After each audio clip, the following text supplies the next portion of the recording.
Well, hello, hello, hello. Welcome back. It's Sean LeRae, and it's time for Boss Talk.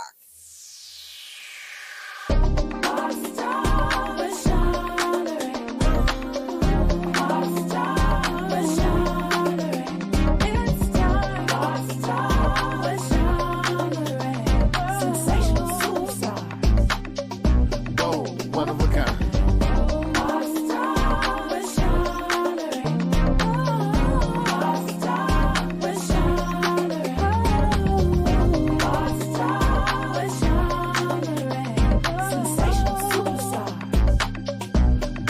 One of a kind. Well, hello, hello, hello. It's your girl, Sean LeRae, and we are back this Wednesday with Boss Talk. That's bold, one of a kind, sensational superstars, and that's you. Tonight we have an amazing guest for you, but I want you to take this time and go ahead and let some friends know that we are live and ask them to join us. So send out that link and get the people in here because you don't want to miss this episode of Boss Talk LA.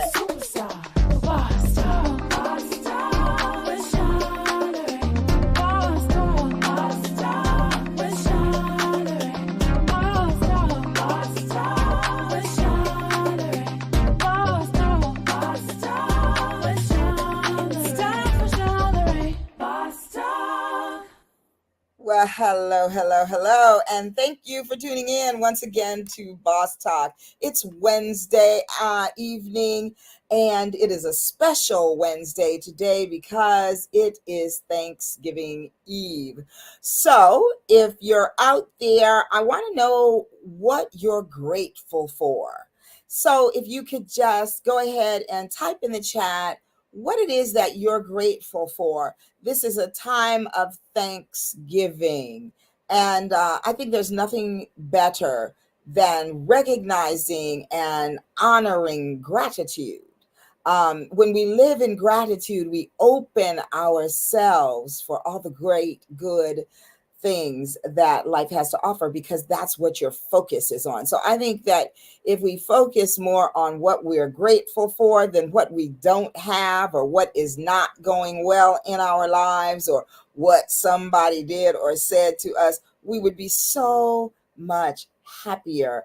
And you all know that I love joy and being happy. And so I think that this allows us, if we just pause during this time of Thanksgiving and really honor what it is that we are grateful for and just really shouting out those people who we're grateful for and who have made a difference in our lives and help us make it through each and every day, because sometimes it can be tough out here. And so during every day is a day to be grateful and to stand in gratitude.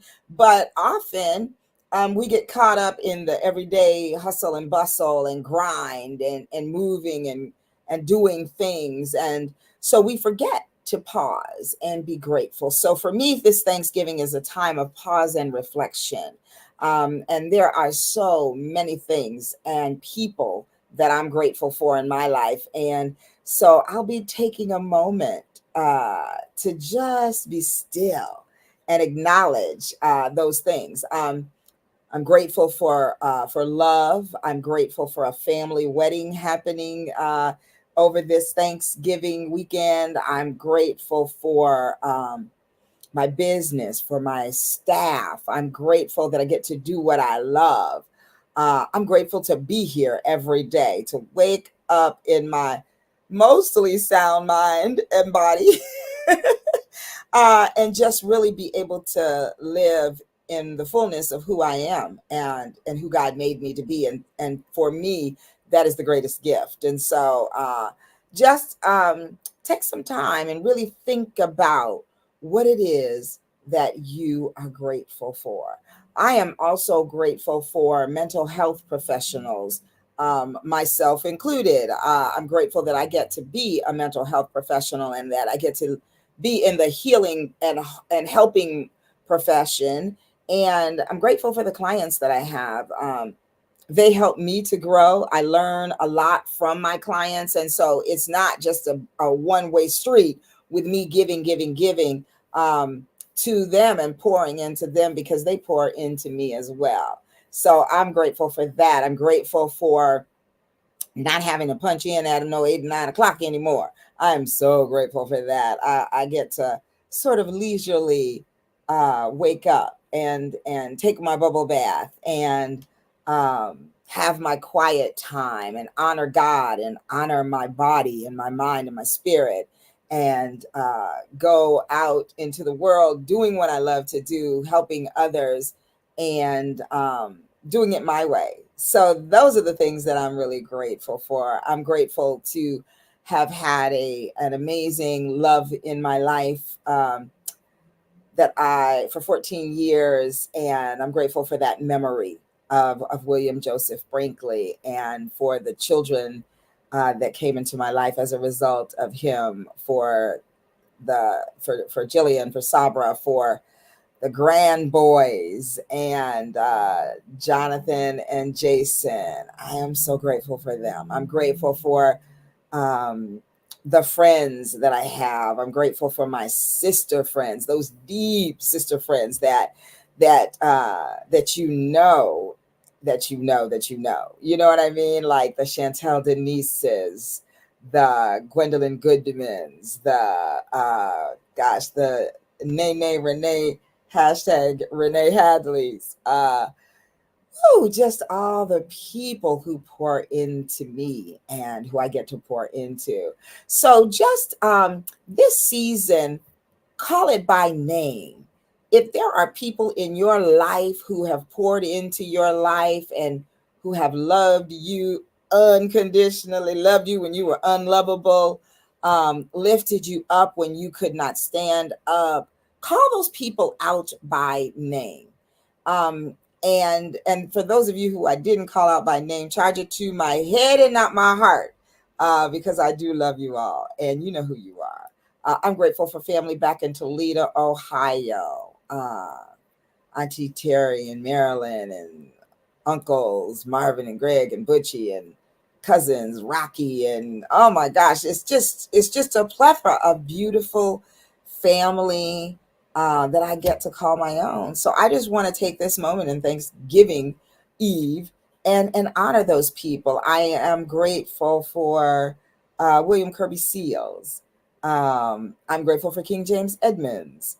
Uh, I am grateful for Marquita Lynn Smith. Um, Gosh, it's amazing to have so many people in your mind and in your heart that you can't name them all. So, shout out to all those who I love and who love me back.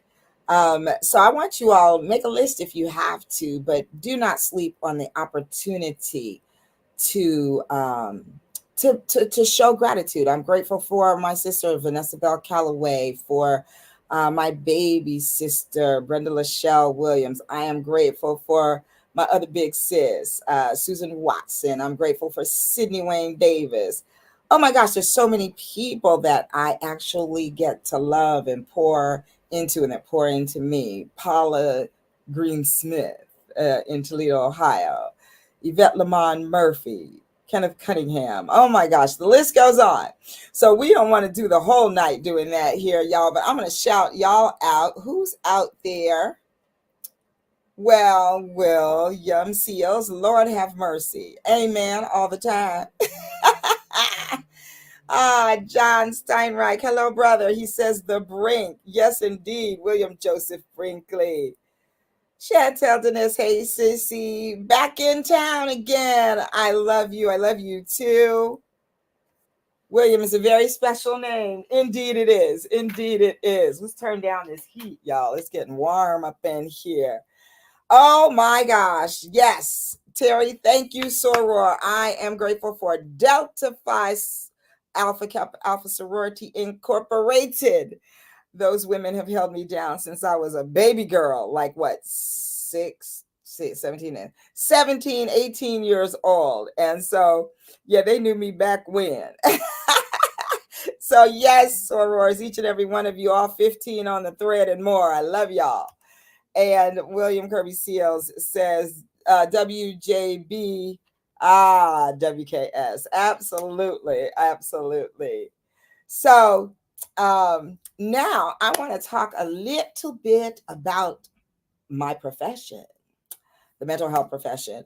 So, I love what I do, and I love the people that I get to do it with.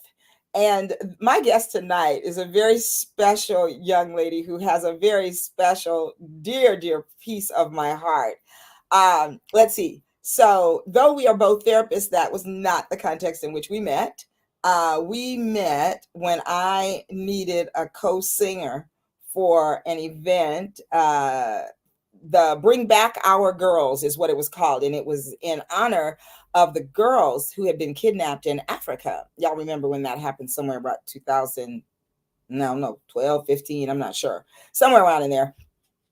And I told a friend that I was doing a musical with that I needed a singer. I asked her to sing with me. She couldn't, and she said, "Oh, but I know someone. I think you'll love her." And she was absolutely right. But the interesting thing is that when we got together to rehearse, and to talk about rehearsing, I found out that she was a therapist. And we were both working on getting our hours. And now we are both licensed marriage family therapists in private practice. Ain't God all right? So I will not say another word. So without another word from me, please, Boss Talkers, welcome my girl, Keturah McClendon Baker. How about that too? Yay! Hello, Hi. beautiful.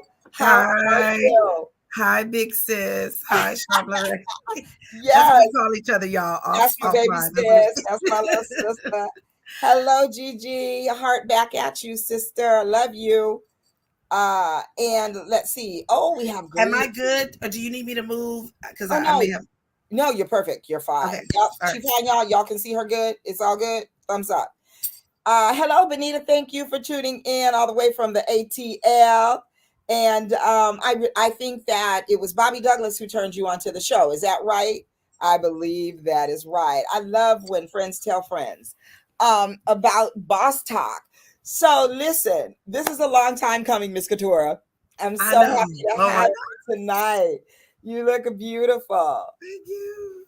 Thank you. Yeah. I cannot contain myself. I have, with my busy schedule, I have not been able to commit, but know that I have always wanted to. So I'm like trying not to scream in your ear and in the viewers' ears right now because I'm just like, I'm here. You are here. You are here. So listen. So yes, you remember we when we met and we got to the opportunity to perform for the American Jewish Federation, put on that event. It was quite an event, y'all. I got to meet. That was the first time that I actually got to meet Dr. Tema Bryant Davis. I think it is now. And that was a gift in itself. This beautiful, regal Black woman walked up to the stage carrying the most gorgeous chocolate little baby. And she began to sing and then recited a poem. And it was just blew my mind. And we connected at that time then. And Couture and I were just, in awe of we got to perform. We got to, let's see, what did we do? We did endangered species. The same one that Shirley Rumpf held up That's right. when That she is accepted her right. award. That Yes. is right. We sure did. Mhm. Yes, Miss Mhm. Cheryl. It was But you I were, know the song because of you. oh wow. Wow. Mhm. And that was Diane Reeves. That's her Yes. song. That Yes. Yes. she Yes. did this. And then we got to use two drummers. So our musicians were conga drummers, and it was amazing. And one of them went to be with God. Um, Yeah, that was so later, I've sad. forgotten his name. Gosh, I can't call his name right now. And but he went shortly thereafter, I Not think. long after, not long Yeah, after, yeah. yeah. So again, full gratitude for being here and still doing what we get to do and what we love to do. Yes, yes. And I Yes. want to thank you for that opportunity because again, you didn't know me. I was referred to you and you trusted, me with that opportunity and like I've always held such respect for you. I've always held you in high regard because of that first impression. My first impression of Miss John Lorraine Brinkley was when we had to do that performance. Not only was it amazing to be a part of that and learn about culture and history, but also the song you chose and your stage presence. Like, you have always been one bad mama jamma in my book. And she's still not. She never ceased to amaze me, you guys. And she keeps it. She's like the Energizer Bunny. How does she do it, y'all? Well, I know y'all wonder too. Those out there who know me do call me the Energizer Bunny. So, but you are a kindred spirit, and I know that. And you have to be, because listen, I am so proud of you, and I just want to go on record as saying that out loud here. So proud of you. Your journey has been quite a journey, and you have, with grace, class, resilience, all of it, come through it always. And if I don't see you in the flesh, I see you on social media, and you are always such a light and always giving full gratitude to God. And I love that about you. Listen, we know that the journey that you've had would not have been possible without your faith. Which is why I have to thank him each and every day. I have to give reverence over to who it belongs to. Yeah. Yes, sure. Yes. So, Katura, when I met you, you were a mom, you were married, and you had a 5-year-old. I think she was 5 at the time. Something around there. Yeah. Like because she came. Go ahead. I was going to say she came to rehearsal. Yeah. And I remember you saying, I have a 5-year-old daughter. So you were telling me about your schedule, and you were like, I have a 5-year-old, and I'm working on getting my hours as a marriage family therapist. I was like, what? Wait, huh? Me too. Who knew? Yes. And she beat me, you guys. She beat me. I was ahead of her in the game, and she just. Yeah, but girl, I kept telling everybody, look, I'm old. How can I get through this quick? Next thing you know, she's licensed. I was supposed to be licensed before her. Like, but that's all right. It's a journey. That's what it is. So do tell us. So, what changed for you that slowed you down? Let's just say. So as you know, I had my 5-year-old. Well, yes, I've always been legally married. At one point we were separated. So it was just me and her. I think around the time that you and I were connecting and doing musical work together. And then 2016, a situation happens among my family where my sister's 3 children were detained, and I ended up, I answered the calling or God's calling in terms of making the sacrifice to take my 3 nieces and nephew, 2 girls, 1 boy, taking them in at 3 years old, 4 years old, and about 6 years old. Like, took them in October 24th, 2016. Basically, October 24th, 2016 will always remain an important day in my life, because I went from being a single mother of 1 to a single mother of 4, literally overnight. And now, what's your daughter's name? Sharon Peggy Ann Baker. Sharon Peggy Ann Baker. Yes. So Sharon was about how old then? Because maybe 6 still, 5 or 6. So she was born in 2009, which would make her 5 or 6. Yeah. About 5. Wow. And so you went from having 1, what is that? Elementary age child, let's say, beginning of elementary, to having some preschoolers and another elementary age, about pre-kindergarten. Exactly. Yes. Wow. So, 3 girls and 1 boy overnight. Wow. And you were in the process then of getting your hours, right? I was in the process of 2016. No, 2016, I already had my hours, and I was in the process of licensure. So Studying stuff. taking the state boards, taking the Ah, exam, okay. which I failed at 3 times. So anybody out there, don't give up. That's right. That is right. That is absolutely right. Listen, I know somebody who took Fourth it try. 7 or 8 times, and she's licensed in private practice now, and it ain't mattering to nobody. They don't ask you how many times did it take you. Exactly. None of that. None of that. Mm-hmm. Well, so tell us about what that decision was like for you, like to make such a decision.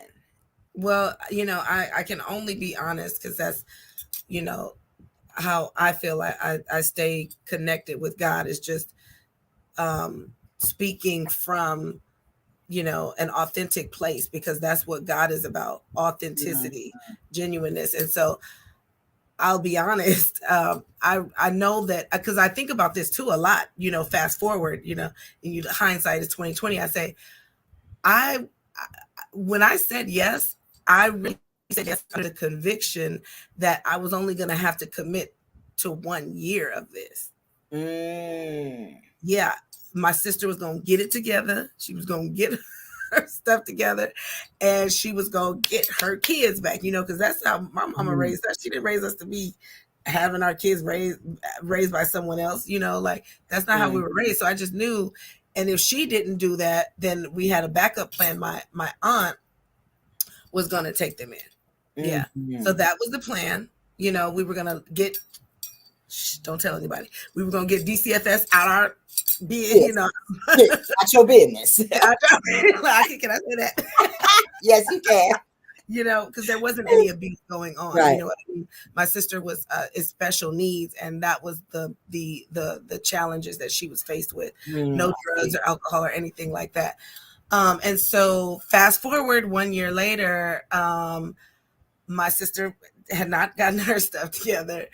And the aunt that was the backup plan, a year later, I was bonding with these children. Yeah. And I could not imagine them having to go through again what they had been going through for from the time they were born until the time I took them in. So based on that, I kept them. I kept my babies. And look at the statement here. For a woman to do what you did is amazing, amazing character. And then for you to say that you were convicted that now these are my kids. I can't see them go through another heart-wrenching, because it has to be transition or being pulled away from someone they have attached to. Because that was their story. That was their story in foster care for all of those years that they were in foster care before I took them in. Oh, I see. Mm-hmm. So yeah. Okay. So now it's a year later, you have decided this is my life. And a year later, 2017. And now that I think about it, it's interesting because 2017 is when I finally got licensed. Wow. Look at that. Yeah. Now that I think about it. Okay. So maybe that's what I needed. Time then. Huh? I got licensed in 2017. Oh, okay. Well, you got your private practice and everything. Like, wait, well, that's because look, they fired me. I didn't have no choice. Oh my God, I got fired too. Oh, good. That's so great. Yay for us. Tilly says, but God knew what they needed and you needed. Ooh, yeah, that's right. Yes. I was I was like, so maybe that's what I needed to sit my butt down, because I was, probably hanging out, partying. Yeah, girl. Look, that whole firing thing was kind of like, you gonna need a job. But in my situation, they wanted to force me to take my test without studying, without anything, because the person who had said to me, don't worry about it, because they hired me without it. They gave me a certain time to get it, but they didn't tell me that the program that they hired me to do was underwater, and there was no way that I could run the program and study for an exam. And, that's community mental health. You're doing, you're the chief cook and the bottle washer. And so, DMH. Yeah, exactly. And so I chose to go to Vegas that afternoon instead of remain at work. So they sent me home and we packed up. William Joseph took me to Vegas. I he did his thing, as you know, for his business, and I had my ties by the pool, and then I went back, and Saturday morning I hit some of y'all have heard this before. I hit Starbucks, and I stayed at Starbucks every day, from open to close for 25 days. And I took that test on the 30th of August. And I had asked them to give me until August 31st. And they said no. And I took that test August 30th, and thank you very much. And that was it. I was in private practice. Wow. Yeah. And here's the thing, you know, you do what you got to do, because as soon as I came back from that test, I signed up for Uber the next day. I signed up to drive Uber because, you know, it takes a minute to get your paperwork. And look, and mine was late because you know how you have to sign, you have to put in the date that you took your test, and or something. And then that's how it will, you know, you'll get it back. Well, I put in the wrong date. So mine was held up. So when I was calling and going, where's my thing? And some nice gentleman just went ahead and did it right then and there. Oh, good. When they figured it out, this woman was like, well, it's going to take another 30 days. And I was like, I don't have 30 days. And the next thing I knew, it was showing up on the website. And so I literally still drove until I got a few clients. I joined a group practice, learned how to run a practice, and then I left her goodbye. And here we are. That's so interesting because, you know, we since the pandemic, you guys, like, you know,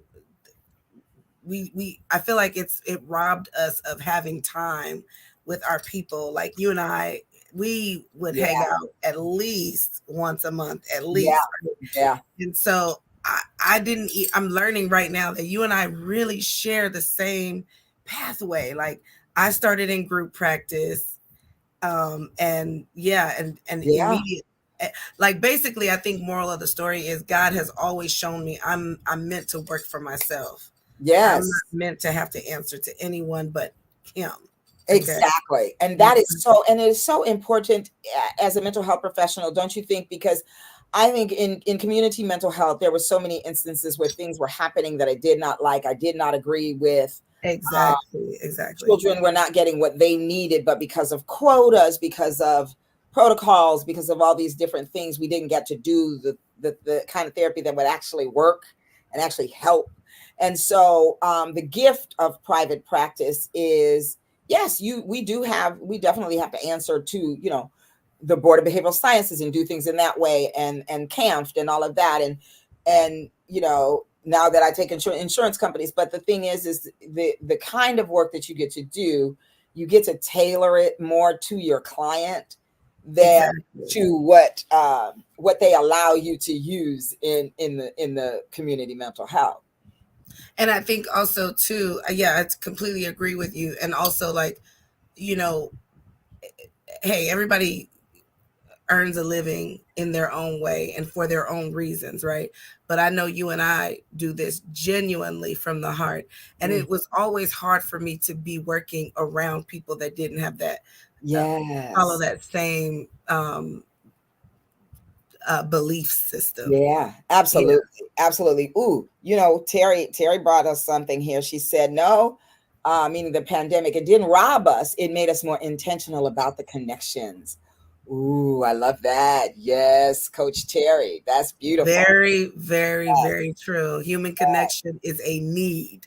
Not absolutely. Absolutely. Yeah. And, you know, that's why I went back in to the office rather than, you know, I have some colleagues and friends, and I'm sure you do too, who gave up their offices and never went back. Like, I know I shut down March 13, 2020 when everybody else, you know, they were like, I saw one client, went to Trader Joe's and went home and was in.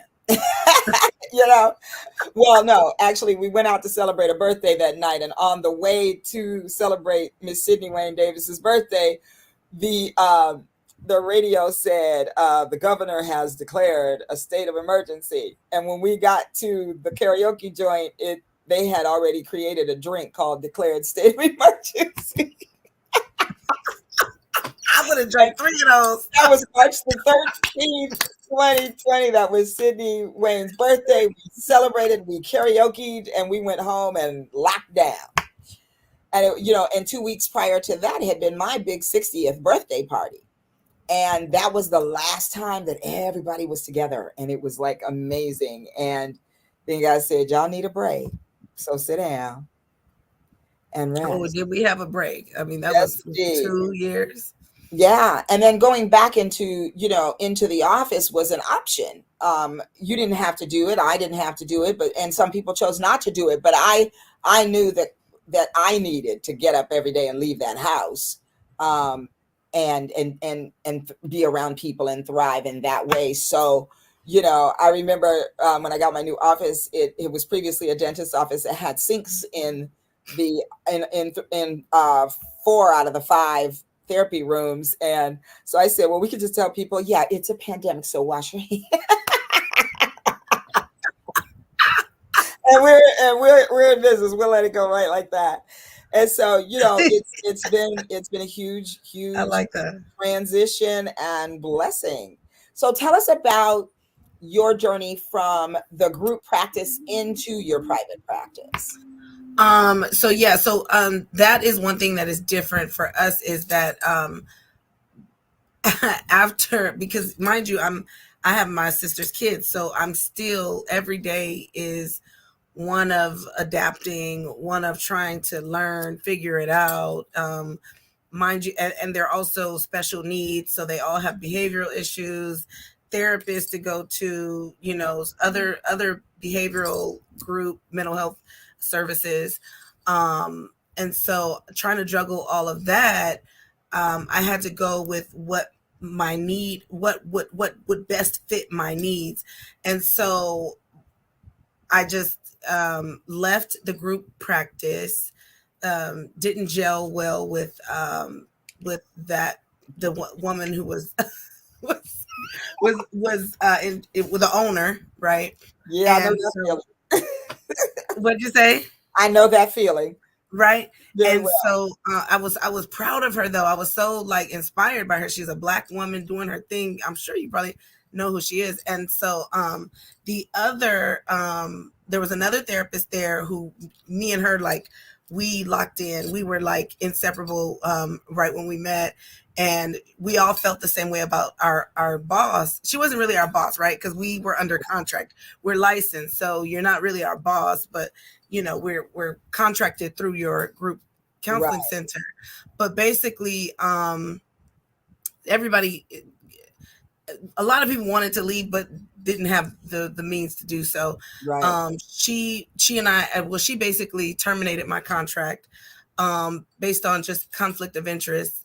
And immediately I left there with another job. Because the therapist who I connected with had a lead on a job. And so I went from kind of working semi self-employed to back full on into the workforce. And it Mhm. was that job that, and again, as a therapist, having a different mindset. So I was working under these gentlemen who were new in the business, and they had gotten this multi-million dollar contract to house ex-cons that were homeless but were getting released from prison under this program through oh my God, I forget the name, Department of something. Anyhow, they were funded under this program, and through that program they were able to leave prison without necessarily being released. So they're still kind of under jurisdiction, but because they're homeless, they let them be under this program, and they would go straight from prison to a board and care. Okay. But because they're under this program, they have to have mental health services. So under that contract, the contract calls for a licensed mental health clinician to be on staff. Mind you, I said this is a new program for these guys. And basically the guys, they were just trying to meet the contract, basically. They didn't actually want it there. Right. So I was causing my role posed as a problem for them, because while I'm trying to, use gentle connecting, gentle counseling, they're telling me, these are ex-cons. They don't need all that. We're not here for all that. You're doing too much. Just Right. basically just do the push the paper so that they can Right. keep their contract. And I just, the way my heart operates, my heart posture, just I can't move in alignment with that. Right. And so while we did try to work together, and I did try to maintain my level of work ethic and clinical responsibility, while I tried to do that and try to not do too much, and what I mean by too much is basically they don't want me to, if there was a fight between residents, they're afraid that I'm going to report it to Department of Mental Health, because that's through who their contract was under, that kind of a thing. So that's what I'm talking about when I say conflict of interest. And so I became a liability for them, in terms of their contract. And so I was let go. And I went home, and immediately what I normally do, which is what I normally do, if I feel like when I feel like I've made my time at a certain job or something, how you feel like, okay, my time is up here. There's been situations where I didn't get fired, but I felt like I've made my run. It's time to move on. Yeah, right. I go to the good old World Wide Web, and start looking for jobs, either on socialservice.com, indeed.com, and I could find a job like that. And this time was no different. I grabbed my computer. I'm like, oh, well, let's get, God is telling me I'm supposed to be somewhere else. And in the moment that I was typing up socialservice.com, I said, why would I apply for another job? Oh, there it is. I'm licensed. I can literally work for myself. I had already had 2 clients, on the side, trying to start up the private practice. So I said, no, I'm not going to give anybody, jurisdiction over what my life is going to look like. I'm going to take matters into my own hands. And so I just operated from faith from then on. And I said, no, I'm not applying anywhere. I'm going to go ahead full force with my private practice. That's how it happened. Yeah. Wow. And then do you think that in that, then it just started to pop in front of you, like you found a place, or how was that journey? Everything. I mean, when I tell you God orders my steps, this is why thank you for acknowledging, when you see me giving reverence to God, because I have to. When I tell you, even the jobs when I used to work for people, all of those jobs were handed to me. It was all through, you know what I mean? It's all about who you know, right? A lot of times it becomes about just who you know. And so, yeah, I knew I had friends that would always kind of get me in with their through the back door. You know what I mean? Right. Me too. Right. And so in this regard with private practice, basically, so I told myself, okay, this is it. We're doing this, right? The blessing in and of it all is that the blessing, it's fortunate, but unfortunately we were in a pandemic. So that's unfortunate, but it was in a way all in God's divine timing for me. Yes. Because now people really are searching for help, number one. And number two, I was fired. So I get to get unemployment. Look at the blessings flow. Look, I didn't have to be fired. I want to acknowledge that Terry commented on something you said. She said, don't apologize for trying to help. Your integrity is important to you. Thank you. Thank you, Terry. I like Terry, man. Terry is dropping it tonight. She said, the key to striking out on your own is also changing your mindset from employee to entrepreneur. Absolutely. And that is so funny, because that is a sort of a double entendre, if you will. It has a double meaning, because it's not just about shifting your mindset to I now am the boss, but adapting to the habits of the boss. Yes. Those are the things that, a lot of times as we jump out there, if we haven't made, because I'm one to say, I jump in the water, I can't swim, or I can't. I honestly can't swim. So I jump in the water, but I may I can swim, but how far can you go just swimming?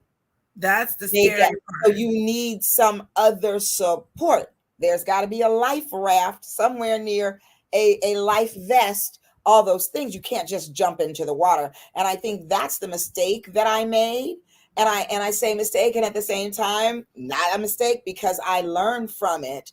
And now I get to help others. Because I told you, let's sit down so you don't fall into the craters that I Yes, I have fallen appreciate into on my own. You can learn so much from that person who you watch as a group practice. But you and I both had some situations in our teaching group practice that we knew we did not want to repeat. And one for me was employee rapport, because the person that I was working for did not treat us as though we were grown people, that we had a mind and thoughts of our own, and that you cannot talk to us any old kind of which way. And so that caused a problem. And Yeah, then the we're not compassion, on your payroll per right, se. exactly. And then the compassion, I'm 1099 all day. And then there was a certain amount of compassion that didn't go with that situation. I also, because when you are in a contract, a contract employee, independent contractor or employee, which we no longer can be post, right after you and I got licensed and got out of there, they changed the law. So I had to be no, the following year I would have had to have been an employee had I stayed there, but I didn't. But the thing is, and you and I were talking about that too. Those are some of the things that you just don't know what you don't know. Because if you hire somebody as a therapist as an independent contractor, you getting in trouble, right? So they have to be a W-2 employee now.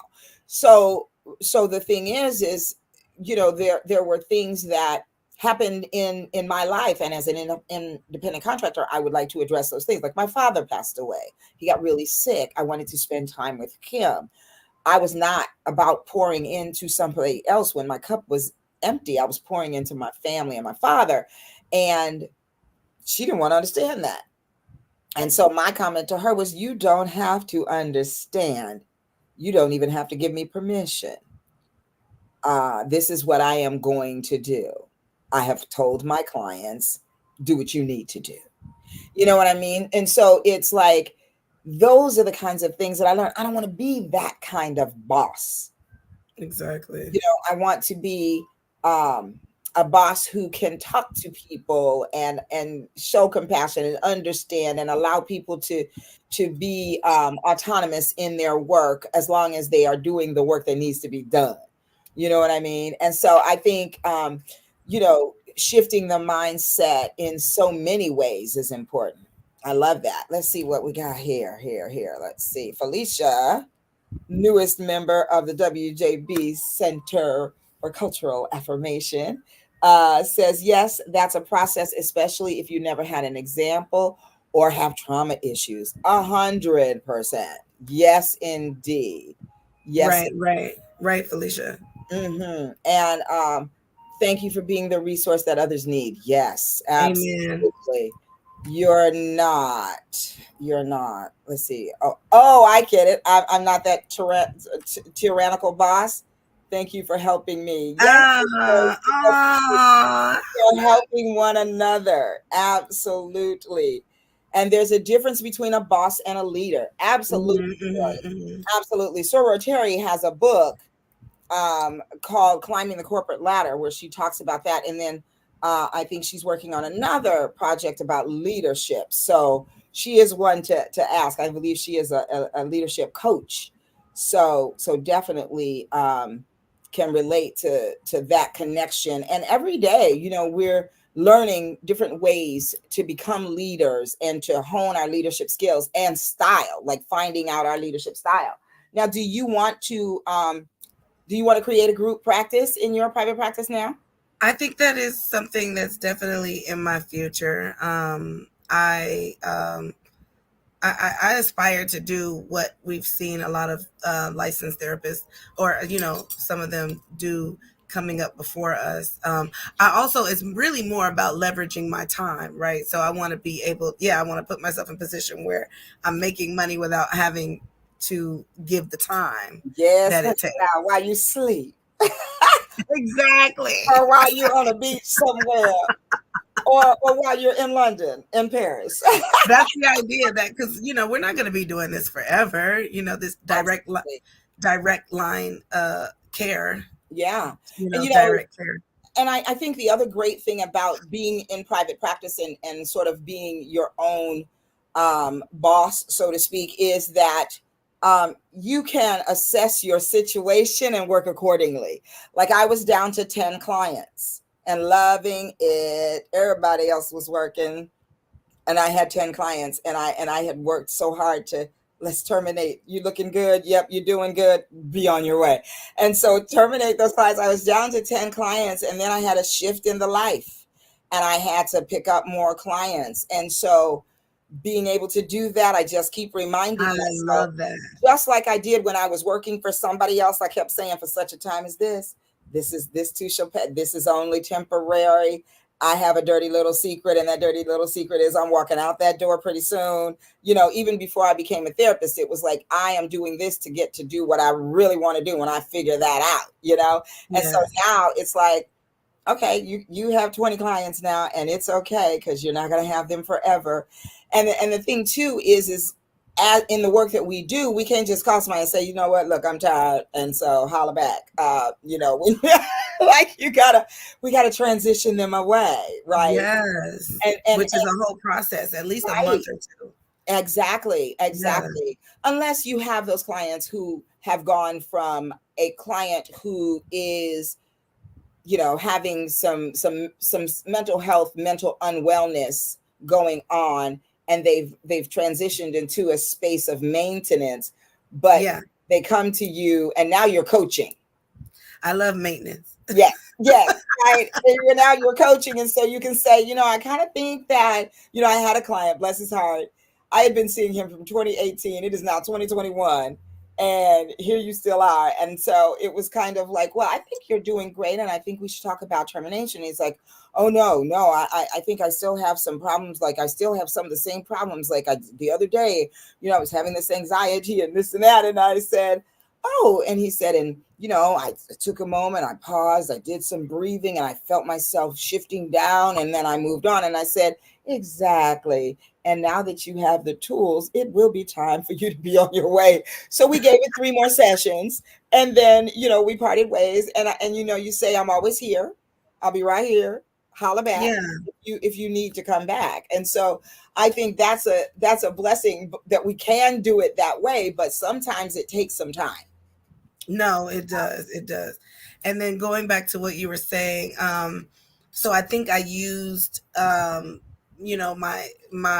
resources as a way to help me, when I wasn't, like you said, you would fluctuate from 5 clients to 20 clients to 15. So when maybe a pay period didn't look so good, at least I had unemployment to fall back on, and like whatever hours I didn't work, I would so it allowed for me a cushion until obviously unemployment dissolved, and I was literally on my own. And it seemed like right at that time, God put another lady in my life through Instagram, literally through Instagram. Just met this woman. She's a medical biller. And I think I talked to you about that. Yeah. And so she had said that she used to credential therapists. She would help them because, as you know, it's a lot of work to get credentialed and to be on insurance panels. And so I knew with everything I have going on, I wasn't even going to try it. I said, I'm just going to get on Psychology Today and cross my fingers. And I did good. Actually, I was getting people cash only. Yes, cash only. Yes. I love it. And then, God saw me through another avenue, which was being on insurance panels. And I mean, I took off, Yeah. then I was able to get my own office, and now I have about 30 clients because I got I to pay, love it. I Yeah. have to pay 2 rents, Honey, office rent yeah. and house rent. Don't I know? Don't I know? Don't I know? Thank you. Somebody holler. Now, and your office is beautiful. I did Thank get you. the opportunity to go to your grand opening. And so how long have you been open now? It will, Sean Lorraine, it will be a year in April. I cannot believe it. It'll be a year in Wow. April. That is I so can't wonderful. believe it. I'm Yeah. so So proud of you. It's so good. It's a cute thank little you so space much. too. I love it. Just a little nook for me. Well, I lucked out too because, like you said, God will put you in places where you need to be. Because all through school, I said I want to do therapy in a house, and my classmates would look at me, and I'd be like, "Well, yeah," because I want to see people in the middle of their thing. I want to see the dynamics at the dinner table. I want to see, I want you comfy and feeling relaxed, and I want you to just put it all out there. And I said, God, I want, I said, God, I want to see people at their most vulnerable. I said, I want to walk them. I want to see people in the trenches, and I want to see a little bit of everything. And do you know where I ended up doing my practicum at Loved Ones Victim Services, where I work with victims of violent crime and homicide. And if I Whoa. wasn't seeing people at their most vulnerable, I bet. we had been through the trenches, and it was in South LA. Well, it was in Culver City. Some of our clientele came from incidents that had happened at police precincts in South LA and throughout. And it was exactly what I asked for. It was exactly what I Wow. asked for. So that built my trauma background. And then right across the street, see, we did victims of crime paperwork. And I know that. Okay. so we did that, but I didn't know DMH paperwork, Department of Mental Health paperwork. So when I graduated, there was an agency right there in that little I don't know what you call it, the little community on Buckingham and Slauson. And I went over there, and the lady was like, "Do you have DMH?" And I was like, "No." And she said, "I'm going to have trouble placing you." So then about 3 weeks later, she called me and she said, "They're doing a training, Essentials of DMH Paperwork. Get yourself over there. It's across the street at Antioch." So I went over there, did that program. I think it was 2 days, Saturday and Sunday. And the woman who was facilitating that program was the director of their MAP program, a Masters of Applied Psychology program. And she was doing a pilot program for a advanced certificate degree in the psychology of trauma. And if I didn't jump on that, and so then I got that extra little something, behind me, because I was not going to do trauma. I was not. God chose It's heavy, right? It's heavy. It's heavy, and I did not choose it. It chose me. And that's how though. That's how you know, right? Because you're strong enough. Well, I think that it made me strong enough. Yeah. Okay. My family was like, "Who are you?" When I told them what I was doing, they were like, "Who are you anyway?" Like they didn't believe I was doing that. So we have so much to be thankful for, is recognizing the awesomeness of God working things out in our life. Yeah. And know that God is intentional. So sometimes things that happen we may not be happy about, but know, even through the midst of the whatever disappointment in the moment, know that it is for our good. All things are working for our good. Yes. Even you're becoming a quadruple mom. Yeah, no, absolutely. And then like you were saying, you think trauma made you strong enough, but that's what I admired about you, is the strength you had in there's a confidence that you carry, Sean Lorraine. There's a confidence that you carry, and I know that as I get older, I realize it takes a certain level of strength to be able to exude the confidence that we hold. Like you can't have that, because so many people are ready to tear us down, and they almost They almost despise the fact that we're confident. How dare you? Exactly. Oh, and you know what? And it's true. And, I have to, honestly, I have to thank God for giving me my parents and my family.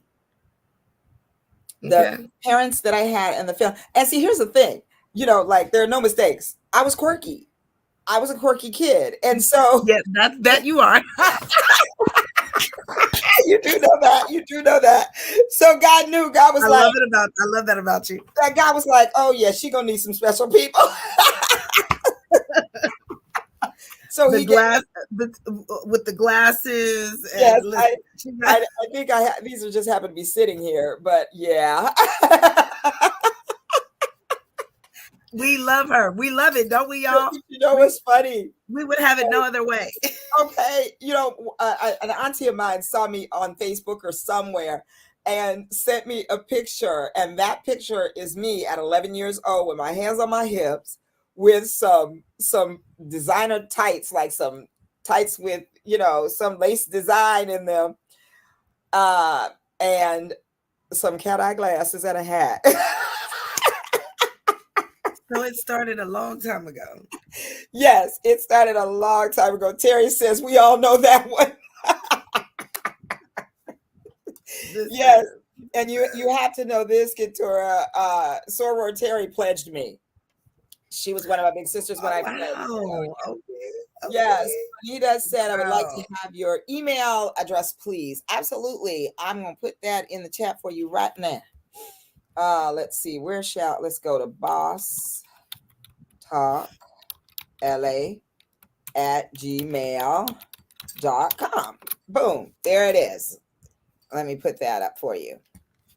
There you are, Miss Bonita. Absolutely. Reach out.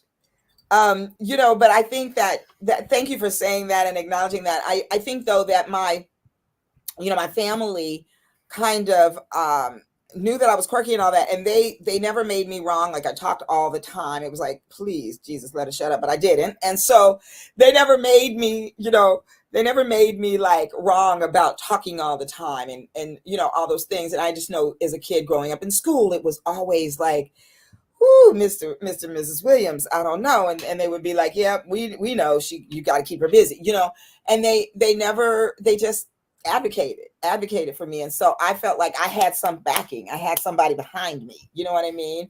And they just let me be. And now, at 58, I discovered, oh my God, that's ADHD. Or 56. I was 56. And I was like, child, you got ADHD. Look at that.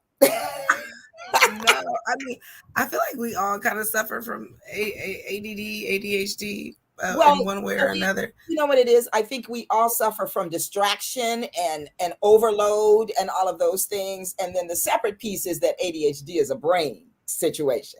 So I think that's the thing. But anybody in America can relate because there's so much. We're bombarded with so much information all the time. There's another word that's like slipping my tongue. There's such oh my God, what is it? We're saturated with stimulation. That's it. That's exactly it. Saturated stimulation. With that's the phrase. Boom. Beautiful. That's it. Absolutely. And see, but I thrive on that saturation. And there are times that I have to go and shut it down. And my body, my mind, my spirit knows. And I won't have a problem shutting it out either. Exactly. Yeah. And I've learned to love it lately. I think I relish time to just be and not have to get up and go and do and all the things. And at the same time, there are other spaces where I'm like, yes. This month is going to be like that for me. Of course, this next month in December, of course, because it's all the things are happening, And even being self-employed, we have the luxury of deciding on whether or not we want to work. And so I've decided. Don't you love it? Don't you live it? That come Thanksgiving, Christmas, I'm taking the whole week off. You know what I mean? Yeah, I mean, and I know, like, but this is where I lean on my faith, because I know God is going to see me through, because we don't have sick time, we don't have Exactly. PTO, but I feel like you said, sometimes taking a step back and sitting, and Mm, reflecting, and not having to be, right. Oh, I love that's so it so important. much. Yes, Yeah. it is. Yes, it is. And And I think all of those, recognizing that, owning and honoring that, I think that exactly, is such a gift, such a gift. for And yourself and for you, your family. yes, and I was going to say, now you're in that space now of having these little people that you get to be responsible for. And Yeah. so you get to teach that. You get to teach them what that looks like. And I think that's an amazing piece too. Yes, and it's so interesting how, like, I see, so I'm always looking for God's love, because Mm, we can see it in so many yes, different things if we yes, open our eye to it, or open our ears yes. to it. And so I know that God has these children, has my children in my life, because I pay more attention to detail, Mm, and I'm able to, like, because I was working in foster care long before, so I was in it professionally, and then God said, I want you in it personally too. And so yes. now my eye, the clinical eye that I have, Sean Ray, Ooh, baby. yeah, because not only did I study it and then practice it, I then had to live it. Okay. And Yes. so all of those things that we learn in college, I'm able to apply in ways that Whole nobody different. could ever imagine. Yeah. Yeah. And that is also the gift of private practice. As a therapist. Yes. Exactly. Yes. Yes. Because you Yes. get to do it in that way without restriction, without Exactly. somebody else saying, "Oh no, no, no." Now I want to. We are over time, and don't worry about it, because I just love this conversation, and y'all stick with us because we got a lot to say, and we got more to tell you about Katura. So, Katura, you started your practice, and what did you name it? Uh, Come on. like I was like, oh wait. That's Trap mental health. trap mental health. Okay. Okay. Cool. And then and tell the people why. Because, okay, so I coined myself your trap therapist back in 2019, when rapper Nipsey Hussle was murdered, and I learned that the one who was responsible for taking him for taking such a prominent figure in our community, such a pillar in our community, the man responsible for taking him away from us was a black man, was one of us. And so that's when God had been having it on my heart. But then when that murder happened, that is when I said, it's time. And I became your trap therapist. And so when I started working on the plannings of opening private practice, I was looking for some name that had mental health and trap in it, and so trap mental health became the name.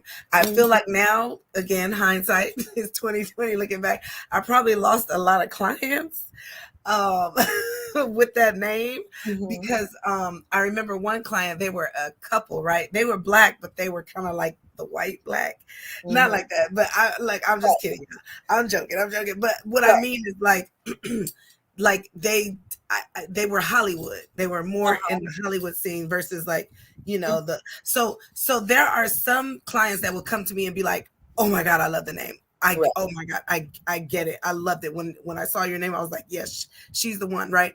But then there were clients like this couple that was like, "So what's up with the trap mental health?" They're like, "Are you trapping us?" Or I'm like, "Oh, they don't get Yeah. it. They don't They're get it.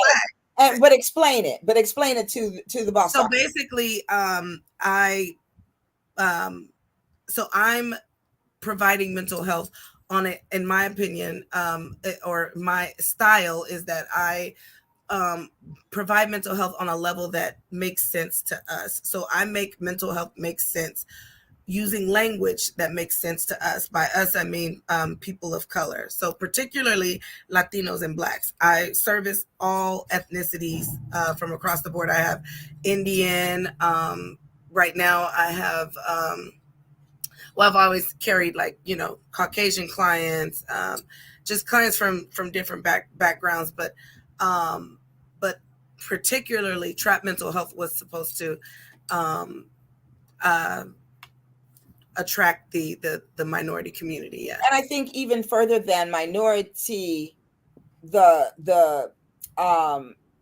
South LA crowd, the younger people who you wouldn't picture in therapy. I've had a Crip as a client. I love that. I love that all day.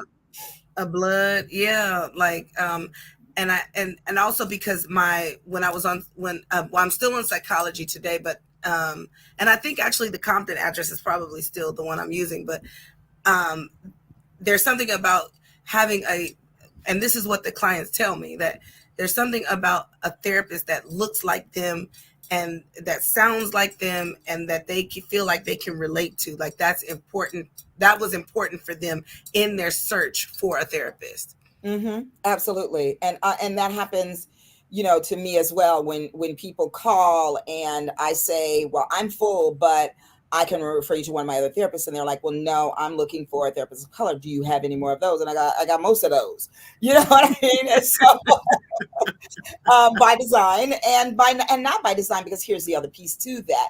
Just like therapists of color seek me out on Psychology Today, therapists of color looking for work seek me out for those very same reasons.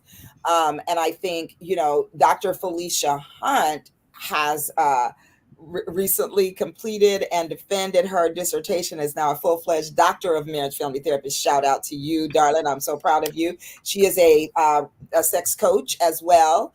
And I might need to call her. Her dissertation is okay. Her dissertation is on ProQuest now, so it can be used for research. So if you're doing some research on supervision of therapists, of Black therapists, therapists of color, ethnicities, it's important because there are some things that need to be addressed. My own therapist and I talk about these things as well, because the Board of Behavioral Science has some rules and regulations that don't apply to us. And so that's why in the show notes, I took liberty with the phrase coined by Damon Johns and his brand FUBU. For us, for the people, by the people. Yes, for us, by us. And I believe that is the kind of therapist that you are, that you opened your practice to align with those people who normally would say, I ain't want no therapy, ain't tell nobody my business. And some of them probably shouldn't tell certain people their business, even as a therapist. So it's really about building that trust and that rapport and that confidential spirit that people can relate to and understand and trust that you got them in that way.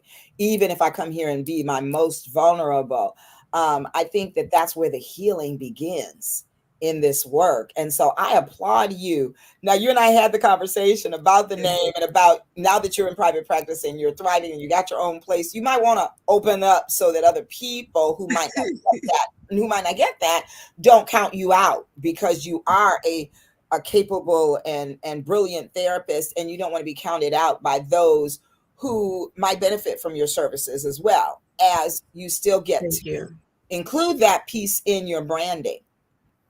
And I applaud you too for the courage of that. Because I know. I was like, what was I thinking? Now that I'm like a little seasoned, now seasoned. You were thinking. You had a vision in mind. You had a purpose in mind, and you reached for it, and you attained it. And now you have grown, and you are moving on, and that's all. And so now the company name, I don't know if I was able to tell you, I feel like I did, is the Journey to Love Counseling Center. Yes. So, yeah. So, and your website, is it up yet, or is it still under? It is still, it's up, but I would rather wait until, it's fully revised and Yeah. everything. We Yeah. are ironing out all the kinks, and Yeah, yeah, and it's then beautiful. I saw, what you showed yeah, me. I saw it, and it is beautiful. And I'm thank so you, proud of you and your journey. And thank you, thank you, thank you. and I think it's important that we keep having these conversations, that we keep letting the people in on some therapeutic and some clinical stuff that we know, and like where we're coming from and what we do and why we do it. I know my client the other day was in here, and I said, stop it, no, no. And I said, don't you love a black therapist? She said, yes. I was like, and I have told my clients, cut it out with that nonsense. Don't even bring that up in here. And like I talk to my clients like I would talk to my girlfriend sometimes, because that's Exactly. and they get it. And when they say what they say, I'm fully on board. I understand. I've been there, done that, all of it. And being seasoned myself, one of my primary clientele is young black women, Yeah, who are in that pre-relationship stage. A lot of them are in the industry in one way or another, looking for love, and having looked for it in all the wrong places, and now they want to look in some of the right places, but they live in California, and that's a whole different dating thing. We can have another show on that. That it's very different. But what is also interesting, Katura, is I get the black male who is coming in with the same problem, and I'm thinking to myself, there's something going on here, because if the women are having that same problem over here, and they saying the same thing, and the men are saying the same thing over here, why can't we get them together? So mhm. one of my next ventures may be, matchmaking, high level, high end matchmaking. I like that. I could really see that because you definitely had a beautiful thing with the Brink. I love that name, the Yes, Brink. the brain, the brain. Yeah, I mean, yeah. JP. So yeah, and and in doing that, and having, you know, walked through the mistakes that we both made, and figured out and came through without, you know, with nothing but love for one another, and constantly going through, being open about what we were going through with our close friends, and that kind of thing. Like, those are all the things that nobody tells you about in relationships. Say, Hmm. don't tell nobody your business and all of that kind of stuff, but we all need somebody to walk us through. And so I am grateful for that. And I get to take that into a new relationship, and, you know, just, thanking God all the way that some people don't get one, and I'm having two. So, in this one life. So it's a beautiful gift. Oh, what a blessing. What a blessing. And Yeah. especially right here at Thanksgiving. I love it. I Yes. love it. But Yes. going back to what you were saying, I just wanted to add this too. I think what sets me apart as a therapist is I'm constantly working to help the client to feel equal. I know it's not exactly that way, Yes. but Ooh, right, that's so right. good. But what I do, I operate from a place of I tell my clients, we are first two human beings having an interaction. Yes. That's at the basic level. We are two human beings having an interaction. I just happen to be a therapist. But at the basic level, we are two human beings having an interaction. And I so love that. so yeah, like you, I give that sister girl approach, but definitely still, I think when people hear that, they assume or they might think that we're breaking boundaries. Oh no, Yeah. no, no, No, no! no, My no. boundaries are Exactly. very strong and very firm Exactly. and very secure. But I'm a sister girl at heart. Like I'm like, Exactly. girl, Girl. you know what I Exactly. mean? Exactly.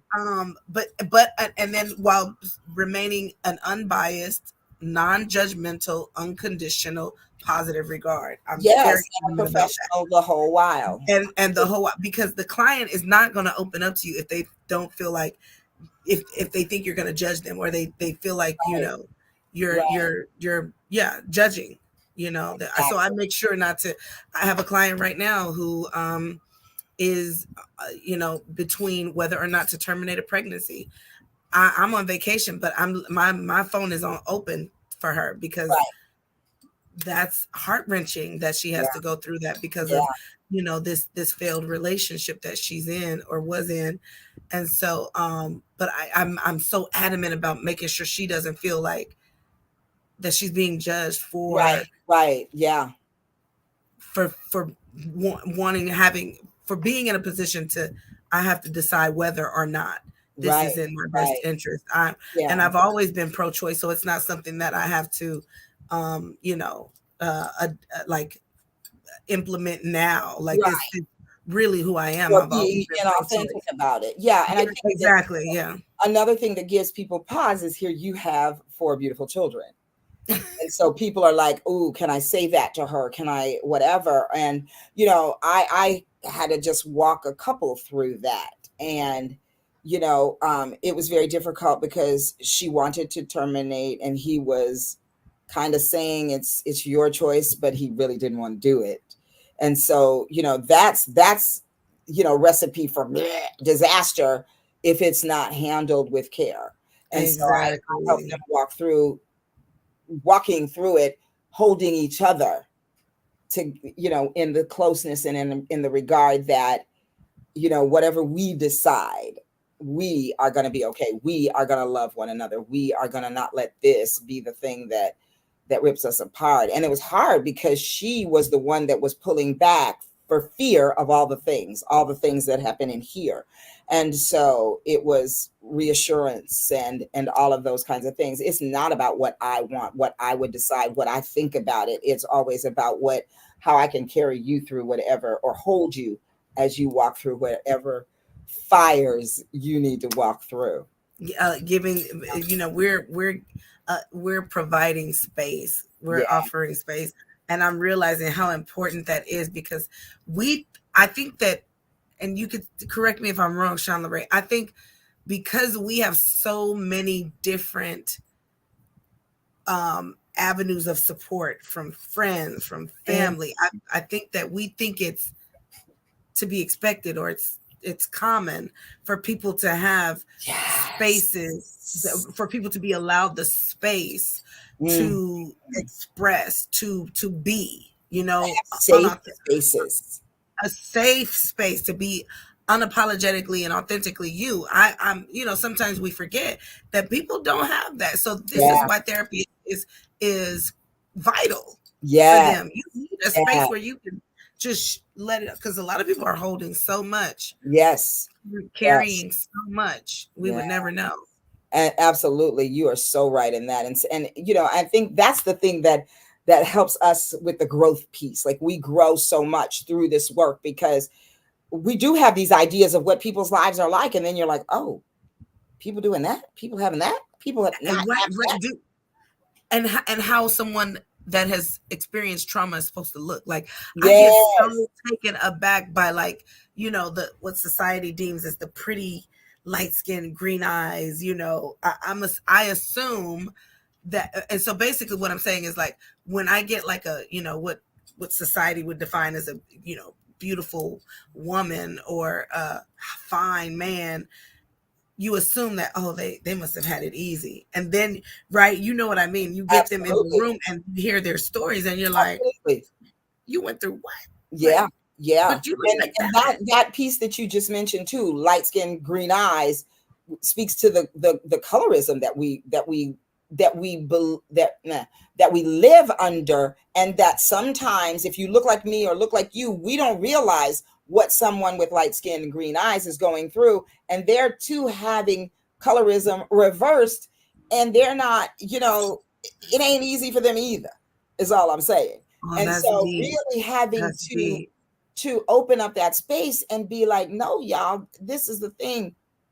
We are victims. All of us are victims of colorism because we did not create it. And if you go Exactly. back to colonialism, that was purposely put in place to pit us against one another. And we got sense enough now to look at that and say, oh no, you will not. You know what I mean? And at the end of the day, we are all having experiences that do not work for our spirit. And Spirit. that is where we have to just come Spirit. together and collaborate on some wellness. The spirit. around I'm all all. about spirit. Yes, my If sister. it don't sit right with my spirit, Yeah, believe in that spirit. It I'm ain't gonna work. trusting my spirit, my Yes, spiritual intuition. I'm trusting it more and more every yes. day. And that is the ooh. I was just telling someone the other day, just a little bitty something that I did not follow my first mind, and I was like, and I had just said to someone else, yeah, we got to follow that first mind, and then turned right around, didn't do it, and was like, and it was a tiny thing, it was a small thing, but it was just an indication of, in the event that you run across bigger Anything, things, any please follow your first mind, because grandma said, follow your first mind, second mind's the devil. And you ain't listening. I'm telling you, it gets a little easier as we get older. I'll say. Yes, indeed. Yes, indeed. Uh-huh. So a few things before we wrap, and I want to thank you all who are still out there for hanging with us, because this was not, by the way, what this show was going to be, but I love the organic nature of just letting it flow into what it was, because y'all just got to witness two girlfriends talking therapy talk, and just kind of just catching up, and I love that too. Sometimes that's what Boss Talk LA is all about, is just letting y'all in on some of the stuff. So Katura, one of the things that I always ask my guests to do is to provide the Boss Talkers with like a 30-second, 20 to 30-second, what you want to leave them with. Okay. What I want to leave you with, a takeaway. The first thing that came to mind is what I'm gonna follow my first mind. First thing that comes to mind is a conference that I just came from this past Saturday. Pastor Sarah Jakes Roberts was in the house this past Saturday. She was in Inglewood at Faithful Central Bible Church. And when I tell you, that experience was amazing. And her message was on the recharge comes in the glory. Ooh. So the takeaway for me, which I'm going to leave you guys with, is sometimes, and it's interesting that, I didn't even know that question was coming, but that's exactly what we've been talking about. So it all comes together with this. Everything we go through, everything is, you don't have to believe that, but if you do, I personally believe that it will help you. It will help push you through. It'll help keep you going. It'll help you to press forward when you are feeling like, I can't. Okay, I've been pressing. I'm done. The recharge comes in the glory. So what Pastor Sarah Jakes is saying is, without the struggle, you won't really have a deep appreciation for that thing, whatever that thing is. So sometimes, and we're not saying, whatever it is, Lord, make sure I can struggle. Make sure you bless me with the struggle, because that's what is.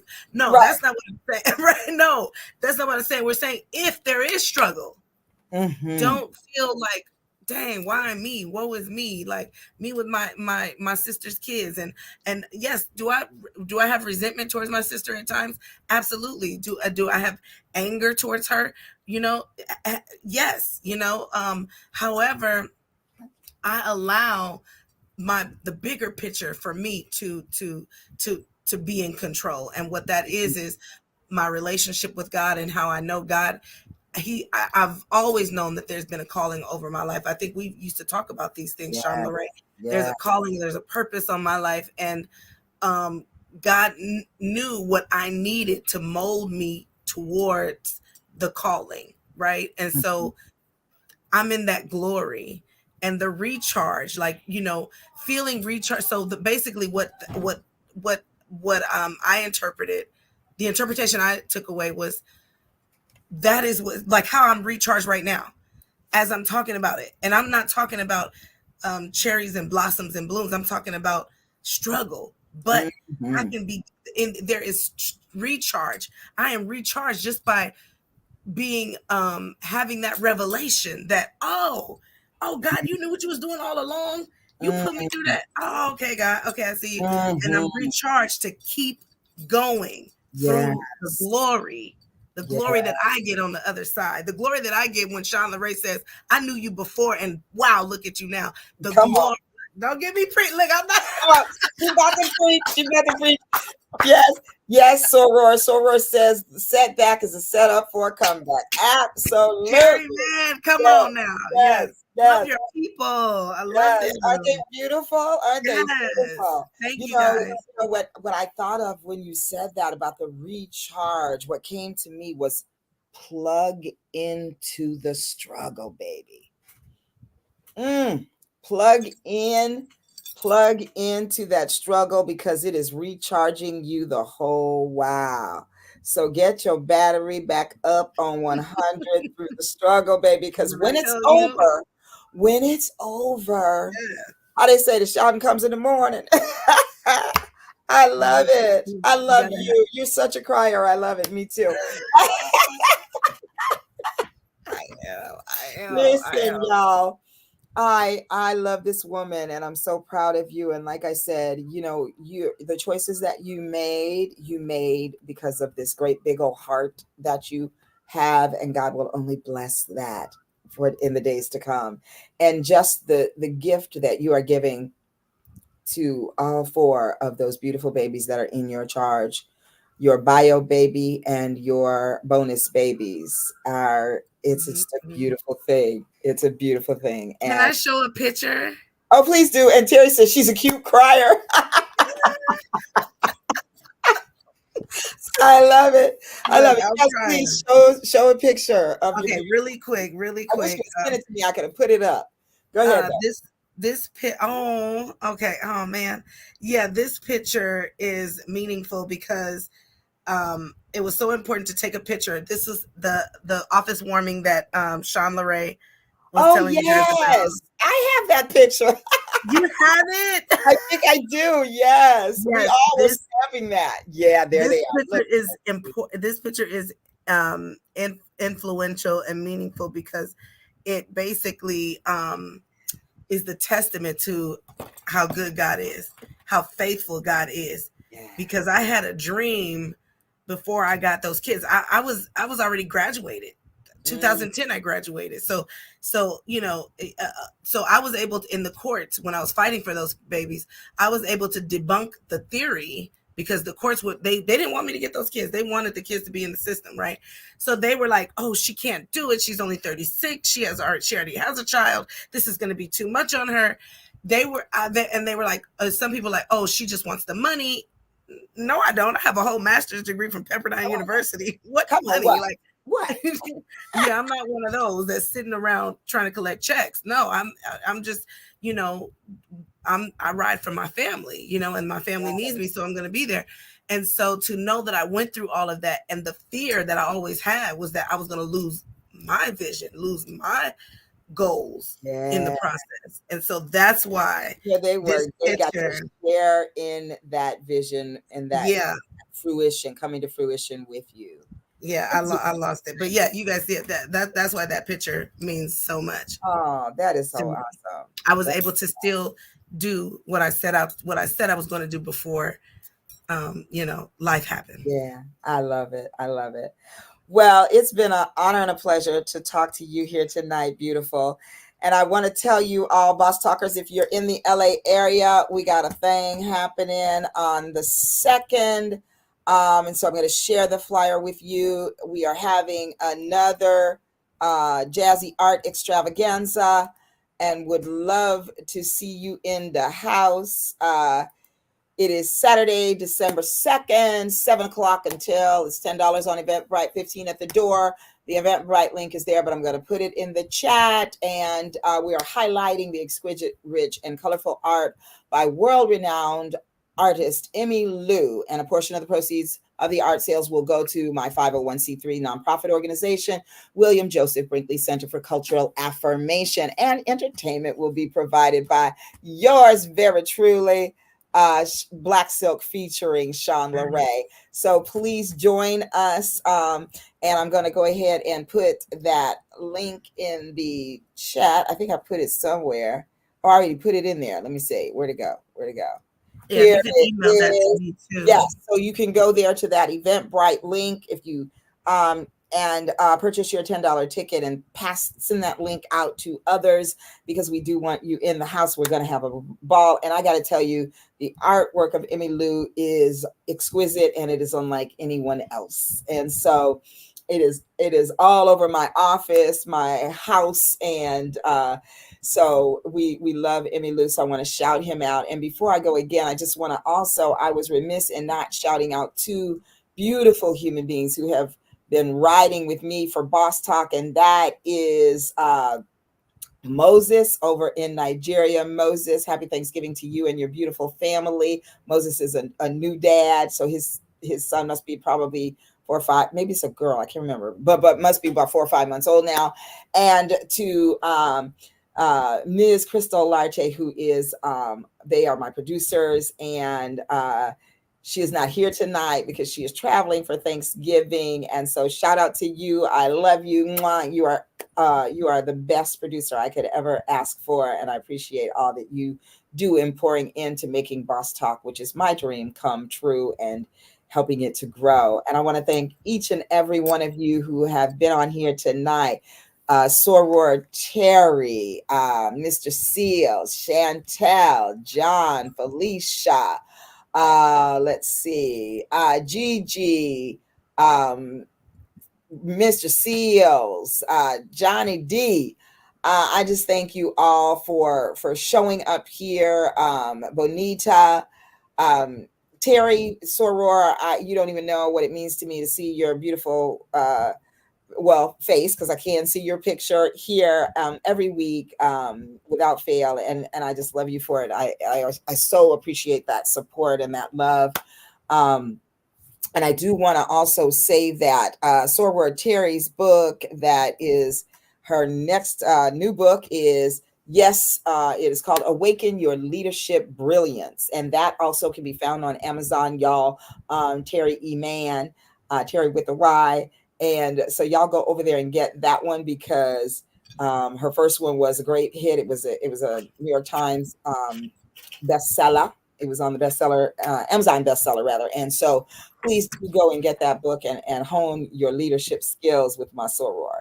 And I just want to thank you again, once again, Miss Katura, for having me here tonight. And it has been such a gift and a pleasure. And I love you so much. So I love you too. Thank you, thank you, thank you. About to go. Oh, we got some new comments. Let's see what we got here. Terry says, must support my sister when I can. Absolutely. And happy Thanksgiving to you, Soror. And y'all know what we get ready to do. We gonna put on my theme song to play us out. I love you all. Can I go Couture? Yes. I'm so sorry. I just wanted to say, if your topic was what is your passion work that you pour your heart into, or that you would pour your heart into if you could, I feel like we absolutely touched on that. Absolutely. I feel like, without actually intentionally saying that, that's exactly what we were talking about. I think. You're right. You're right. Yeah. So let me put this info up for in here too. Hold on. I want to, let me see. Hold it. Not that, just this. Oh, come on. There we go.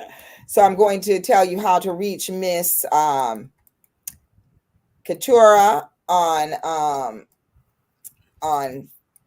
IG. Thank you, Sean Lorraine. Thank you, Big Sis, for having me. Absolutely. You're always giving me experience and practice in doing what it is that I aspire to do, watching you. So thank you so much for the opportunity. Thank you. Thank you, everybody that's watching. Absolutely. Happy and that's what you Thanksgiving. can find. Huh? Happy Thanksgiving. Oh, yes. Yes. Eat it up, y'all. And on Psychology Today, you can look her up. Here we go. Yes. Here we go. We're going to put that in the comments too. Holla at your girl. No. Yeah, for sure. And I'm going to even put your business phone. Yeah, you can. Yeah. You can totally do that. Thank you. So they can reach right on out to you. there. And so now you can, I'm sure you're already following her. Y'all better be following her by now on IG, Your Trap Therapist. And then on psychologytoday.com, go to Katura McClendon Baker. Just type that in where it says therapist, find a therapist, type that in, and then put that in, and her profile will pop up, and there's her business phone number. You can reach out to her directly. And that and here's where you can always connect with your girl. Ta-da! You see, this is why we love our producers, because they be doing all this. Let me see. This is funny. I cannot.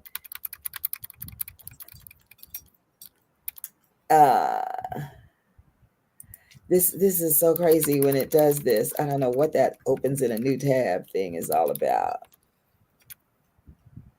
And I'm gonna take that one out too.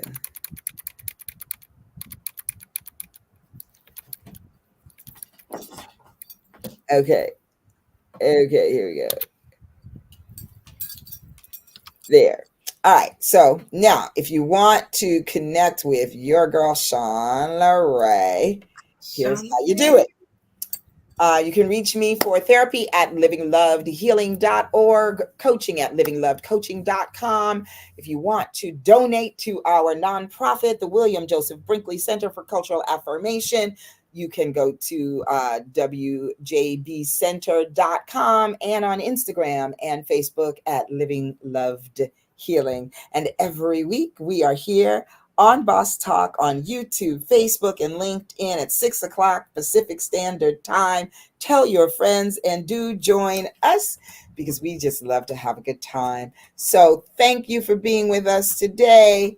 And once again, I want to invite you to have a fantastic Thanksgiving. So now y'all can jam it out to my theme song and shout out.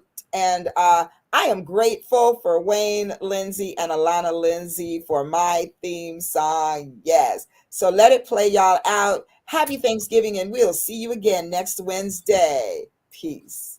And y'all know what to do. Live loved, and shalom, y'all.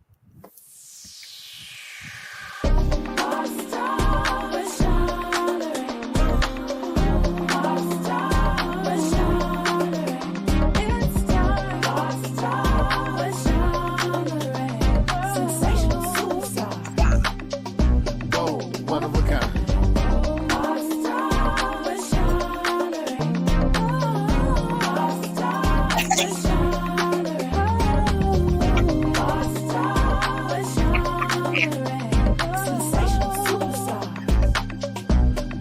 One of a kind. Thank you all. Happy Thanksgiving. We'll see you next time. Peace and shalom, y'all.